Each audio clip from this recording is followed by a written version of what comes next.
Bienvenidos. ¿Cómo están? Estamos invitando.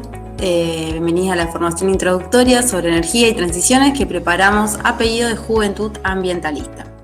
Somos Ari, Maxi y Juli, aquí a quien les está hablando. Pertenecemos a la ONG Taller Ecologista, una organización socioambiental rosarina con 35 años de trabajo ininterrumpido, dividida en diferentes áreas de trabajo. Nosotras integramos junto a 9 compañeras más el área de ecofeminismo. Max integra el área de soberanía energética. Nuestra propuesta en el día de hoy, trabajando y articulando, es generar entre todos un espacio de diálogo e intercambio al compartirles información y herramientas para que puedan abordar el tema de energía, para que puedan debatir alternativas de transición energética desde el ecofeminismo frente a la actual crisis civilizatoria, que implica una crisis ecológica y una crisis de los cuidados. Como dije al principio, es introductorio, es para que cuando nos encontremos ante diferentes circunstancias en que la energía aparezca como tema, podamos tener criterio y tener ciertos conocimientos básicos que les permita comprender, reflexionar y debatir. La idea es que puedan conocer las lógicas del sistema que nos sostiene actualmente y no duden en preguntar lo que sea. Y lo más importante, les agradecemos por sumarse. Bueno, ¿por qué vamos a hablar de algunos conceptos básicos y un poco técnicos hoy? Porque no podemos cambiar lo que no conocemos. Y porque para poder abordar materiales de forma autónoma, de a poquito van a tener que ir familiarizándose con algunos conceptos. Yo sé que dijimos que íbamos a hacer el tema lo más ameno posible, pero para poder entender hay que ir absorbiendo algunas ideas y de a poco van a poder leer y seguir todo lo que les interese sobre energía. Es importante tener en cuenta que siempre van a aparecer conceptos que desconocemos, pero que eso no les preocupe. Lo que ya les adelanto es que el primer día no van a entender mucho y hasta quizás se frustren un poco. Esto a mí me pasó 1000 veces, no solo el primer día, y seguramente a algunos de ustedes ya les haya pasado también. Pero a poquito, a medida que sumen lecturas, videos, talleres, memes que también enseñan, van a ir notando que cada vez van a tener un mejor manejo del tema. Y no se dejen comer por la ansiedad, esto es súper importante, porque es verdad que no hay planeta B, pero también hay que recordar que los recursos que tenemos hay que invertirlos de la mejor manera para que resulte útil para las mayorías. Y es por eso que nos toca estudiar y formarnos para poder tomar buenas decisiones. Por eso decimos, no seas como Juan, meter a la formación y debatir con información.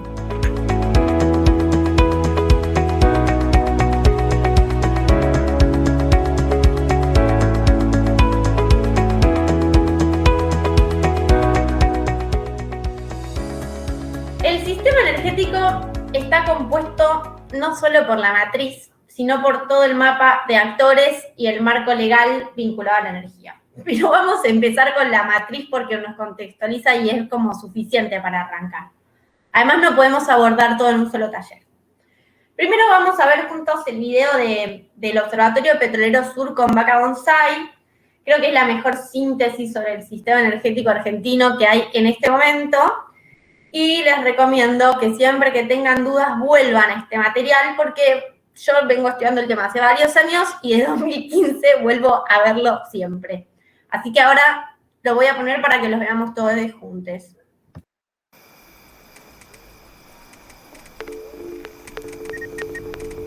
Pasan los años, pasan los gobiernos, pasan los cortes de luz durante los veranos y los de gas todos los inviernos, pero un problema persiste: la crisis energética. La demanda no es cubierta por la energía disponible y esto provoca cortes, elevados gastos en importación de combustible y tarifazos. Pero, ¿qué significa esta crisis? ¿De dónde viene la energía y quiénes la consumen? La base del problema es que en Argentina tenemos un sistema energético no equitativo, muy contaminante y poco democrático. Esto impide que la energía pueda servir para cubrir nuestras necesidades básicas y mejorar nuestra calidad de vida. ¿Por qué decimos que es inequitativo?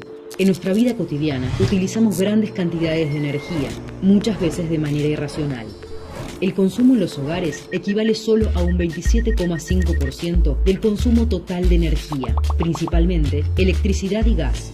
Pero no todos los hogares consumen lo mismo. Mientras algunos se dan grandes lujos, otros apenas cubren las necesidades básicas. Casi la mitad de los hogares del país no cuentan con conexión a la red de gas y deben comprar garrafas cuyo valor llega a ser 10 veces más caro que el gas de red. Las diferencias de consumo llegan a ser tan grandes que un solo shopping puede consumir lo mismo que 80 manzanas residenciales. Otro 23,2% lo consume el sector industrial. Aquí se ubican tanto las pequeñas industrias como las de uso intensivo de energía. El caso más significativo es el de la megaminería, una actividad energívora. Durante su periodo de mayor actividad, la mina bajo la lumbrera consumía el equivalente al 170% de la electricidad de la provincia de Catamarca. Además de ser altamente contaminantes, estas actividades generan muy pocos puestos de trabajo. Por esto los países del norte prácticamente se las sacaron de encima y las ubicaron en nuestra región. Finalmente, tenemos al sector que más energía consume en el país, el transporte, con un 29%. Esto tiene que ver con que el transporte de larga distancia, tanto de personas como de mercancías, es mayormente automotor. El consumo energético que implica transportar una tonelada de carga en camión es entre 3 y 4 veces mayor que hacerlo en tren diésel. La diferencia sería aún mayor si se utilizaran trenes eléctricos. Los otros grandes sectores de consumo son el comercial y público, el de maquinaria agrícola y el no energético. Por estas diferencias de acceso y niveles de consumo entre los distintos sectores de nuestra sociedad es que decimos que tenemos un sistema energético inequitativo. Además, es un sistema altamente contaminante. ¿Por qué? Esto se debe al origen de esa energía. En Argentina, más del 85% de la energía que consumimos se origina en la combustión de petróleo y gas, un porcentaje mayor que el de la mayoría de los países de la región. Incluso, 3/4 partes de la electricidad que consumimos proviene de hidrocarburos que alimentan centrales térmicas. Mientras tanto, solo el 0,22% de las fuentes primarias de energía son renovables. ¿Y por qué decimos que es poco democrático? Porque además de inequitativo y contaminante, es un sistema que no satisface las necesidades de las personas y prioriza las exigencias del mercado. Es un sistema concentrado en pocas empresas que reciben grandes márgenes de beneficios, como las petroleras, que en 2015 recibieron subsidios estatales por 15.000 millones de pesos, lo que equivale a la suma del programa Procrear, ARSAT y Fútbol para Todos. Ante un sistema de consumo tan desigual e irracional, ¿tiene sentido que yo ahorre energía en casa? Claro que tiene sentido. El ahorro y la eficiencia energética son claves para tener una transición hacia un sistema de menor consumo y más responsable. Sin embargo, no todos y todas tenemos la misma responsabilidad ante la crisis energética. Es necesario que la eficiencia y el ahorro sea de todo el sistema, no solo de los consumidores residenciales. ¿Cómo modificamos la totalidad del sistema? Transformando cada uno de sus puntos. Debemos descontaminarlo a través del desarrollo de fuentes renovables y sustentables. Estas deben apuntar a la desmercantilización del sector energético buscando que responda a las necesidades de las mayorías y no de grupos de poder. Para esto, se debe avanzar en la producción local de energía que responda a las necesidades de estos territorios. Así, estaremos orientando el sistema energético para satisfacer las necesidades sociales en lugar de las del mercado. La energía es, en definitiva, la base del modelo de desarrollo, que hoy también es inequitativo, contaminante y poco democrático. Por lo tanto, debemos repensar nuestros modelos de vida, incluyendo el modelo energético que lo sostiene. Decidamos democráticamente. Consumamos distinto. Produzcamos una nueva energía.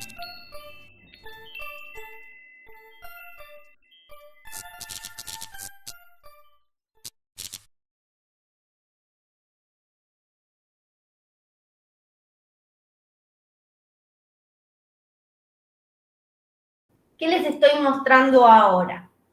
Esto es un flujograma que representa el balance energético nacional, o sea, es un grafiquito que indica cuáles son las fuentes de energía, por un lado, y la transformación y a dónde va, o sea, el consumo. En base a esta información es que se hizo el video que hicimos recién. Pero ustedes dirán que me estás mostrando acá, el video era mucho más claro, ¿verdad? Vamos a ver el flujograma juntos. Vamos a ver, por un lado, las fuentes, acá vemos gas, petróleo, aceites vegetales, alcoholes, etcétera, etcétera. Su transformación, ¿sí? El tamaño de las flechas nos muestran el flujo, ¿sí? de estas fuentes energéticas y su transformación. Y acá, por ejemplo, podemos ver, como decía el video, que 3/4 partes de la energía eléctrica que se produce, ¿sí? Viene de los hidrocarburos. Acá vemos la flecha, ¿sí? Y acá vemos los sectores de consumo. ¿Bien? Si aprenden a ver este tipo de infografías, van a poder hacer re buenos análisis como el que hizo el Observatorio Petrolero Sur. Y acá no se muestran un montón de números, sino que aparecen más abajo. Pero, ¿qué es lo que podemos ver? Bueno, acá está. El 85% de la energía que consumimos se origina en la combustión de petróleo y gas, como lo vemos. 3/4 parte de la electricidad, decíamos, proviene de hidrocarburos. Y vemos los sectores que después vamos a caracterizar mejor, pero están el sector residencial, el comercial y público, transporte, agropecuario e industrial.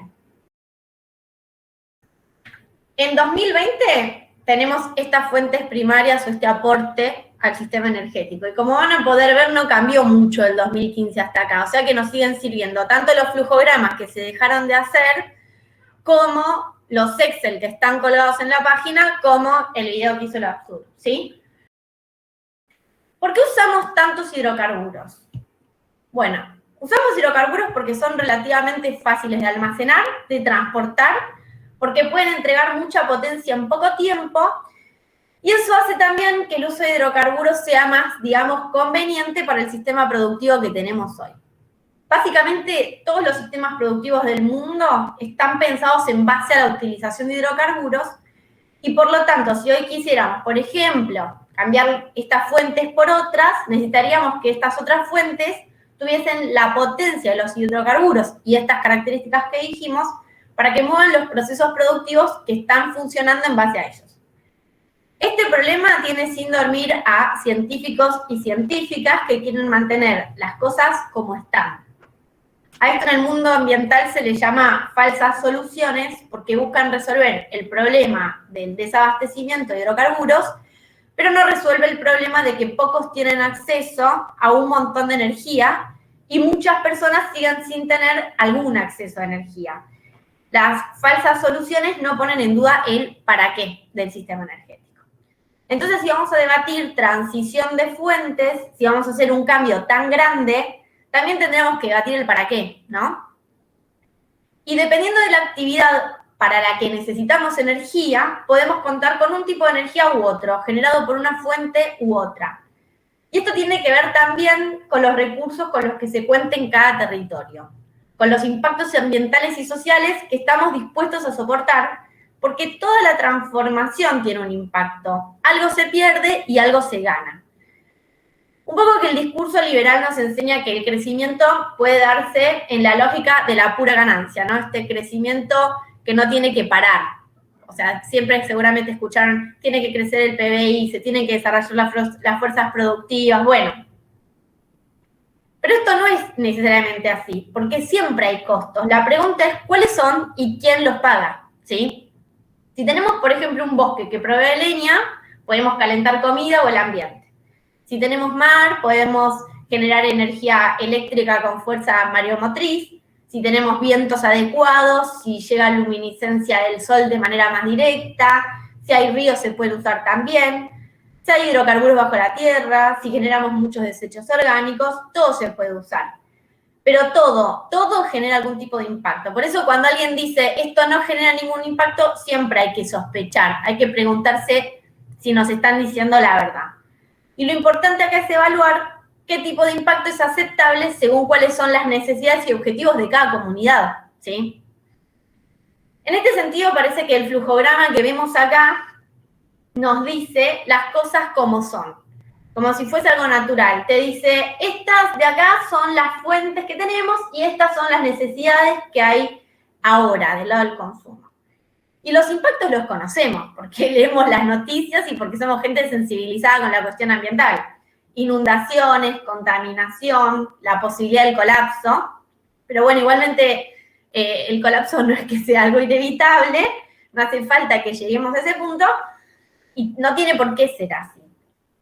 Si lo pensamos al revés, o sea, de este lado que está el consumo, como le llaman a este mercado de energía, que en realidad serían como las necesidades sociales, si empezamos planteando como horizonte civilizatorio satisfacer las necesidades sociales de las mayorías, quizás podamos pensar qué matriz diferente a esta queremos y qué balance energético diferente podemos tener. O sea, habría que ponerlo al revés, digamos. Yo ya les dije que del 2015 acá no hay flujogramas disponibles online en las páginas oficiales, pero eso no importa tanto porque la matriz es estructuralmente igual. Bueno, ahora Maxi nos va a contar algunas cuestiones más técnicas sobre la energía y específicamente sobre la energía eléctrica.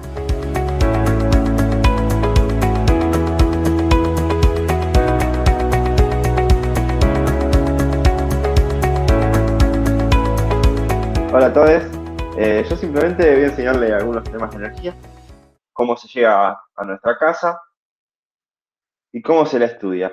Voy a tratar de hacerlo de una manera simple, así que voy a empezar rápido. La primera pregunta que hay que contestar es, ¿qué es la energía? Como todos hacemos, abrimos Google, vemos, escribimos qué es energía, aparece Wiki, y los primeros dos conceptos que vemos son, es la capacidad de un cuerpo para realizar un trabajo, a través de su constitución, como la energía interna, de su posición, energía potencial, o de su movimiento, la energía cinética. En el segundo, vemos que la energía no se crea ni se destruye, se transforma. Así que, un poco confuso, muy científico para mi punto. Entonces vamos a explicarlo un poquito mejor. Para eso le presento a Juli. Ella o él, para poder hacer cualquier movimiento, ya sea respirar, pensar o realizar cualquier acción vital, requiere de energía, que se le otorgan los alimentos. Pero también Juli requiere que la energía de la luz para poder ver y la energía en tránsito, que es el calor. En síntesis, Juli requiere la energía para poder vivir, porque todo ser vivo requiere de energía para vivir y reproducirse.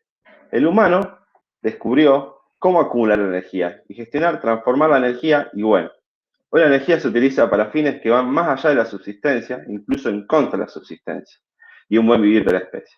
Como decíamos, cada día que pasa, su uso se incrementa, principalmente por el desarrollo de las actividades productivas que generan ganancias.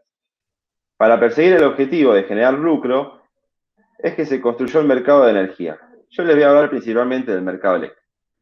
Esta división de reemplazo de fuente es la que se propone desde unas corporaciones. Por eso la llamamos transición energética corporativa, en contraposición con las alternativas de transición popular. Ahora vamos a continuar con otros conceptos, importantísimos a la hora de hablar de energía eléctrica. El primero es la diferencia entre potencia y energía. Ya que presentamos a Juli, vamos a imaginar dos situaciones.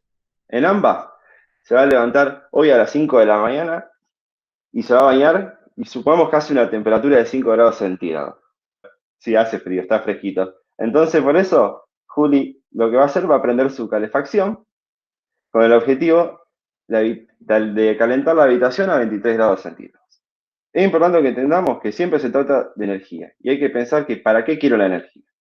Bueno, Juli quiere alcanzar los 23 grados, por eso, y porque hace tremendo frío, entonces, bueno, vamos a ver las dos situaciones. En la situación A, tiene un aire frío-calor, con una capacidad de 2 kilovatios de potencia. En la situación B, son las mismas condiciones, pero ahora tiene un aire acondicionado con menor potencia, de 1 kilovatio. Entonces, ¿qué sucede? En la habitación A, Juli alcanza los 23 grados centígrados en 1 hora. En cambio, en la habitación B, Juli alcanza la temperatura de 23 grados en 2 horas. Entonces podemos decir que la potencia es la velocidad en que se transfiere o se transforma la energía. En este caso, la velocidad en que la energía eléctrica se transforma en energía calórica para climatizar la habitación. Así que bueno, a la energía ya la definimos, como la capacidad de realizar trabajo. Entonces podemos ver que la energía necesaria para calefaccionar el lugar es la misma, lo que cambia es el tiempo. El segundo concepto difícil es la potencia instalada y la potencia disponible. Esto es más que nada para que se entienda que la diferencia en las noticias. Seguros que siempre ven noticias como se instalaron tantos paneles de potencia, se instalaron una planta central de tanta potencia. Entonces, ¿eso qué quiere decir? Esto quiere decir que es la capacidad máxima en que puede obtener energía esa central. No significa que pueda obtenerla siempre. Básicamente son esos dos conceptos. Potencia instalada quiere decir que la potencia nominal que puede aportar un equipo, o sea, en las mejores condiciones. Potencia disponible es la que realmente puede generar los generadores en un momento puntual. Por ejemplo, pensemos en una central fotovoltaica con una potencia instalada de 200 kilovatios. Supongamos que es un día a pleno sol de verano y los rayos del sol impactan directamente sobre los paneles. Bueno, en este caso, la central va a poder generar en una hora 200 kilovatios hora de energía. Si continuamos con estas condiciones, ahí la potencia instalada es igual a la potencia. Si es un día nublado, las nubes tapan y reducen un poco la cantidad lumínica que llega a algunos paneles. Entonces, esa potencia disponible para llegar a la energía va a ser menor. Es decir, que podrán generar menos energía. La cantidad de kilovatios horas que podrán generar será menor que la capacidad máxima del átomo. En Argentina, actualmente tenemos 41.991 megavatios de potencia instalada. Total, pero como dijimos, no es la potencia disponible, como ya vimos. Ni es la misma cantidad de energía la que efectivamente se genera solo lo que se sabe antemano que se va a consumir.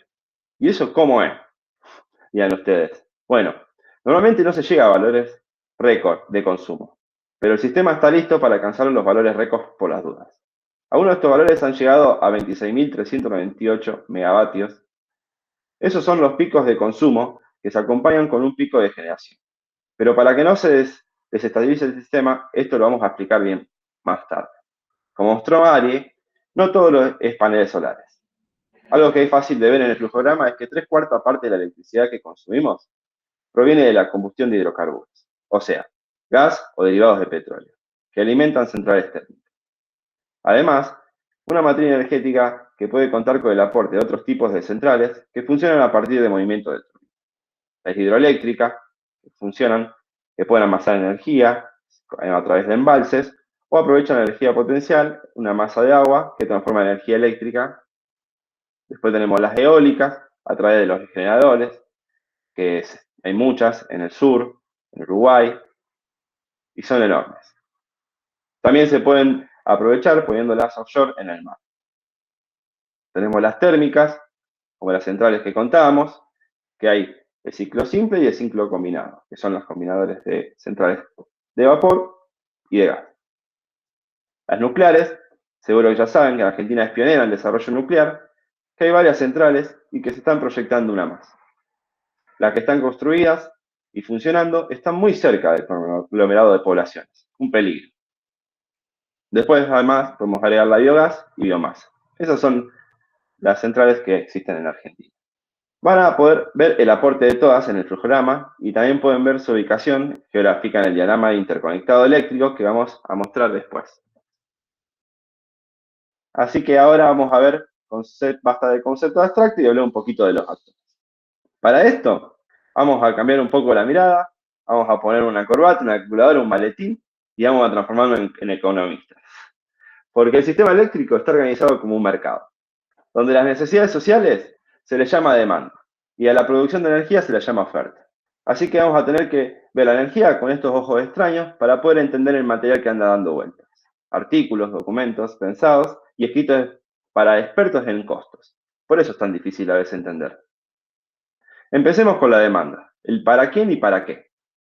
Para el mercado eléctrico, nosotros, los consumidores residenciales de energía eléctrica, junto con las industrias y los comercios, conformamos la demanda. Y sí, este gráfico está escrito según Gamesa, para que vean que nos tratan como la demanda, y después les explico quién es Gamesa. La demanda tiene un crecimiento anual del 4%, continuo. O sea, siempre estamos creciendo, cada vez consumiendo más energía. Para eso, esta debe ser satisfecha de manera instantánea y es variable pero predecible. Acá se puede observar cómo la demanda y la generación eléctrica crecen en Argentina. Bueno, en los últimos años no, porque hubo una reducción de actividades productivas desde el irrumpido pandémica de COVID, en 2019 y 2020. También podemos ver que en una parte se exportó e importó. La generación hidráulica y térmica son las principales fuentes utilizadas para satisfacer la demanda. aunque se destaca también el crecimiento de la participación en los últimos años de las energías renovables. ¿Y por qué decimos que es variable pero predecible? Bueno, nosotros usamos la energía de forma variada. Prendemos la luz del baño, la apagamos, usamos la pava eléctrica para calentar el agua del mate, la apagamos, o prendemos millones de aire acondicionado al mismo tiempo cuando hace frío o mucho calor. En el caso de que haga frío, prendemos un caloventor. En el sector industrial también hay variación. Por ejemplo, una fábrica comienza a producir a la mañana y tiene su pico de consumo. Los usos de gran escala siguen un patrón que se estudia y se sigue para poder predecir el consumo y la generación, como es lo que se ve ahora. Se genera y se consume en el mismo momento. Está todo sincronizado. Entonces, esto obliga al sistema a que estén listas las centrales para generar la cantidad de energía que se pronosticó. Este gráfico muestra abajo las horas del día y al costado la energía consumida durante todas las horas del país, en todo el país. Acá entonces observamos que en un día hábil el consumo es más bajo temprano y a la tarde-noche comienza a crecer. Lo mismo en los días anteriores y semana anterior. Como vemos, se va generando un patrón día a día. Las centrales deben seguir para mantener el flujo constante de energía eléctrica. ¿Y quiénes son los usuarios? Bueno, los usuarios son desde comercios con una potencia mayor a 30 kilovatios hasta grandes empresas que consumen mucha energía, como las minerías que vimos en el video o una fábrica de alimentos. Estas contratan en forma independiente y para su consumo propio su abastecimiento de energía eléctrica. Dentro de los grandes usuarios también se los categoriza. Tenemos grandes usuarios mayores, grandes usuarios menores y grandes usuarios particulares. Los grandes usuarios pueden negociar directamente con los generadores o compran directamente a la distribuidora. Negocian el precio. Son sujetos activos del sistema energético. Pueden decidir. Tienen más libertad de elegir a quién comprar y pactar el precio. Por otro lado, estamos los usuarios residenciales que compramos a los distribuidores, pero no tenemos opción. Y tampoco podemos negociar el precio. Nos llega boleta de luz, aceptamos el precio como sujetos pasivos del consumo energético. ¿Podríamos convertirnos en sujeto activo? Ahora, ya que entendimos la demanda, vamos a ver el otro lado del mercado, a los que nos ofrecen productos, la oferta, o sea, los generadores. O sea, que cualquier persona puede ir y decir, hola, vengo a ofrecer mi central generadora para aportar electricidad. Pero pará. La verdad que así se complica, porque para ser dueña de una represa, de una central térmica o una central nuclear, hay que ser rico. Y sí, piensa en el señor Burns de Los Simpsons. Hay que invertir mucha plata. Igual hay proyectos en algunos individuos que pueden generar energía con paneles solares, por ejemplo. Eso también es caro, pero no tanto como una central. Cuando un individuo aporta energía al sistema eléctrico, su factura eléctrica baja un montón. Quienes pueden hacer esa inversión también están en ventaja. Pero no es la realidad para la mayoría. Sería ideal ir hacia una descentralización de la generación eléctrica. Para eso el Estado tiene que invertir mucho y sería mucho mejor que la generación pudiese ser comunitaria y no individual. Bueno, ahora pasemos a los otros factores. Acá vamos a ir rápido. Ya vimos la demanda, los generadores y ahora nos toca ver a los transportistas. Los transportistas son los encargados de transmitir la energía desde los centros de generación a los centros de consumo. Y solamente operan y mantienen la red que ha sido concesionada por el Sistema Eléctrico Interconectado Argentino. Ellos no están encargados de invertir en infraestructura. Son empresas concesionadas que gestionan y transportan el Sistema Conectado Argentino. Transener es la principal y después están sus regionales. No pueden ni comprar ni vender energía, no pueden participar en el mercado como persona activa y garantizan la seguridad del acceso a los agentes del mercado. Garantizan el uso y capacidad de transporte. Ellas, como ser un monopolio, tienen que estar reguladas. Y eso lo hace el ENRE, que es el Ente Nacional Regulador de la Electricidad. Controlan y regulan y vigilan la calidad del servicio y los precios. Acá están las empresas regionales y Transener. Bueno, ahora vamos a los distribuidores, que seguro que son los que mayormente conocemos. Son los que nos cobran la luz a los usuarios residenciales. Distribuyen la energía a los usuarios finales, garantizan el servicio ininterrumpido a sus usuarios y asumen las inversiones de expansión y distribución de la red. Están obligados a atender el incremento de la demanda a través de inversiones y este servicio también está concesionado. Existe un sistema de tarifas máximas fijadas por la autoridad regidora o algún lugar o organismo habilitado legalmente, como las autoridades provinciales, y existe un régimen de calidad de servicio sujeto a penalización. Bueno, y acá podemos observar el SADI. El mapa se ve así. Acá se ven todos los actores generadores y todas las redes que conectan entre los residentes y la generación. Se ven cómo cada punto llega de un lugar a otro. Bueno, el corte de 2019, no sé si se acuerdan, se dio por una falla justamente en el transporte, que comprometió la estabilidad de todo el sistema nacional. No sé si recuerdan. Como ven, el sistema eléctrico que explicamos, si bien es nacional, está vinculado a otros países regionales, porque cuando se genera más energía de la que se consume en el país, se exporta, o lo requieren los otros países. También nosotros podemos requerir y importamos esa energía. Además, en algunos casos, hay ofertas generadoras que son binacionales, como la represa de Yacyretá, que conecta a Argentina y Paraguay. El sistema eléctrico es muy delicado y el SADI alcanza una gran extensión territorial. Cuando sufrimos el colapso de generación del sistema argentino de interconectado 2019, fue un hito extremadamente traumático, de inseguridad energética, que ha sido negado o olvidado por sociedad de conjunto. Quizás se acuerden también que afectó a Uruguay y a algunas zonas de Brasil y Paraguay. Lo sensible que es cuando nos quedamos sin energía, lo delicado que estamos hablando sobre este tema. Claro, cuando no hay acceso a la energía, empezás a tener problemas vinculados con el acceso a otros derechos, como la salud, como fue el caso de Julie, a la educación, hoy más que nunca, que estamos muchos y muchas, no todos y todas, porque tampoco hay aparatos y servicios para todos, pero muchos se hacen en forma virtual. Entonces ahí es donde vemos también lo vulnerable que es nuestro sistema energético, especialmente el eléctrico, ¿no? Acá les dejo unas referencias y pasamos para lo que hagan tan largo, pero en resumen. Gamesa es una compañía administradora del mercado eléctrico, así que todos los actores del mercado eléctrico mayorista, es decir, todos los que tienen mayor poder sobre el sistema eléctrico en una organización integrada por partes iguales de grandes usuarios, generadores, transportistas, distribuidores y el Estado Nacional, en representación de intereses generales y especial los pequeños usuarios. Pero acá hay que pensar, ¿realmente se nos representa? ¿Podemos participar y decidir? Otra pregunta que es para pensar. Y luego tenemos otro ente, que es el ente regulador nacional, que ya dijimos, que sirve para regular a las empresas monopólicas, como Transener y distribuidoras. Bueno, les paso la palabra a Julie, que nos va a contar un poco qué es esto de ver la energía con otros ojos, con ojos ecofeministas.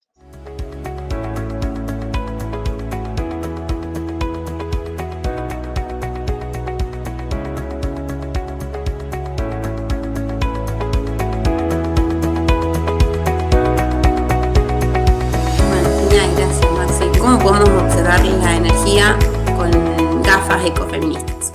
Así que retomo la palabra, ya que quiero invitarles a reflexionar desde el ecofeminismo todo lo que contaron Ari y Maxi hasta acá. ¿Qué se muestra en los medios cuando se habla de energía? ¿Qué se visibiliza el impacto en el territorio y en las personas, la producción de energía? ¿Se debate en los medios de comunicación el tema energía en la dimensión reproductiva? Bueno, en general, cuando se debate energía, cuando los políticos, economistas, ingenieros o los especialistas encaran el tema en los medios, la dimensión reproductiva de la economía, del modelo de acumulación y desarrollo, junto con el sistema energético que lo sostiene, queda por fuera del debate, invisibilizada. Entonces, ¿qué quiero decir con dimensión reproductiva?